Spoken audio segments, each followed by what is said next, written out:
क'क्राझार जिल्लानि सिङाव थानाय बिसमुरि सिम्बोरगाव जाहारबारिनि पाटगाव आरो रामफलबिल गासै मोनबा प्राइमारिनि सिङाव जानो गोनां मिरु बर' थुनलाइ आफादनि खुंगा 12थि बोसोरसालिया जथुम्माखौ फैगौ 10, 11, 12 आरो 13 फेब्रुवारियाव खुंनो लाहार फाहार जाबाय।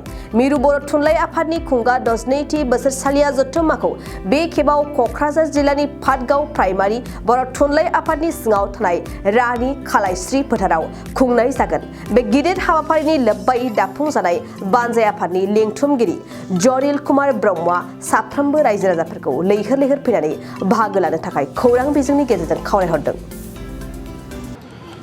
जोङो बानजाय आफादा 12थि जेनाखि बर' साहित्य सभानि जथुम्मा बेखौ खुंनो थाखाय साखाफारा जादों आरो बे साखाफारा जानाय हिसाबैनो दिनैहाय जे ओनसोलाव जोंनि पाटगाव हालाम रामफल आरो खाथि खालाया जे एबसुनि कनफारेन्स जादों ब्रजेन सारनि जेनाखि खन्थाइ आवरायनाय हाबाफारि जादों प्राइमारिफोरा आरो साखाथियाव रामफलबिल आनसलिकहा दिनै बानजाय आफाद सिफायदों।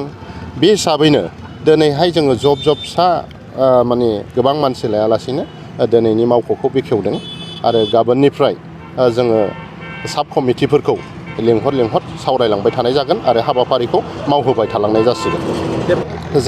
जेनाखि बर' थुनलाइ आफादनि जथुम्मा बियो साफ्रोम बर' माहारिनि थाखायनो गोनां आरो दिनैसिम बर' माहारिया बर' साहित्य सभाखौ अनसायबोदों आरो बेबायदियैनो जोंबो आसा खालामो जे मोनबा जेनाखि दखराजों जेरै जाहारबारि पाटगाव सिम्बोरगाव रामफलबिल बिसमुरि जुथायै जोङो खुंनो साखाफारा जादों आरो आसा खालामो साफ्रोमबो बे हाबाफारिखौ खुंफुंनायाव मदद आरो हेफाजाब हरनायनि गेजेरजों जोंनि जेनाखि जथुम्मा खुंनो लानाय बियो गाहामथारै जाफुंसारगोन होननानै जों मिजिंथिनो हायो।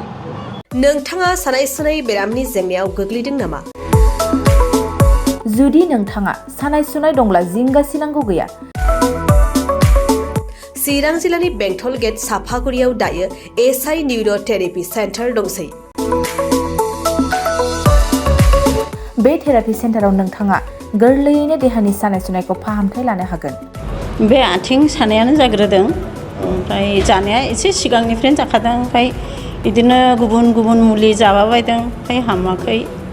दिनैनि ट्रिटमेन्टआनो आङो एसे मोजां मोनसिनबाय। जेरै सिं सानाय, आफादावदै सानाय, मोदोम जरा सानाय,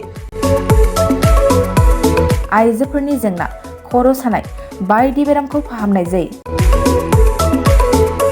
लोगोसेयैनो बे सेन्टाराव थानानै फाहामथाय लानो हानायनिबो सुबिदा खालामदों। नोंथांमोनहा एसआइ निउर' थेरापि सेन्टाराव फाहामथाय लानो गोसो दंब्ला नैबे मबाइल नम्बर 7620160459 नङाब्ला 9476977956 आव थोंजों सुलाद लानो हागोन।